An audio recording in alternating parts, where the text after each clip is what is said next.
भीतर प्रत्येक महिला को 1000 टंका लेखा सहायता दिया हवा। ई कथा माने आपण माने केते बेले कहिथिले भोट बेले केते समय आपन टाइम लेथिले नहीं शपथ ग्रहण करबार 48 घंटा भितरे एमएसपी घोषणा हेबा 3100 टंका बोलथिले 300 यूनिट बिजुली छाड़ बोलथिले 50,000 टंका प्रत्येक महिला हाथे हाथ बोली कहिथिले किंतु जेते बेले सरला आपण माने जेते बेले सरकार के आसले वर्तमान धीरे धीरे सेटा भूलबार लगी जाउछन। नवीन पटनायक महोदय 100 यूनिट बिजली मागणा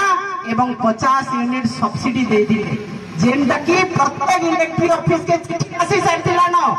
किंतु धर्मेंद्र प्रधान महोदय से कहले छाड़ हो 100 टंका काना नवीन पटनायक देबा मोदी देबो 300 यूनिट के नाळे गला आपण से कथा आज गाँ गाँ रे स्मार्ट मीटर लगा होचे सांगे मोबाइल रिचार्ज भलिया आपन लाइन 24 घंटा भीतर कटबा आपण माने जदी बिल नहीं देबे आज गुटे बल्ब जलले गुटे फैन चलाले 2600 टंका मास को आपन कर इलेक्ट्रिक बिल आसुचे एरियर 40,000 50,000 टंका बाध्य करा होचे गुटे गरीब लोक को से पैसा देबा ले गुटे धनी लोक भी देई नै पारे। प्रत्येक घरे आजिकाली एसी गरम दिन होचे प्रत्येक परिवार रे ग्राइंडर चलुचे प्रत्येक परिवार रे फैन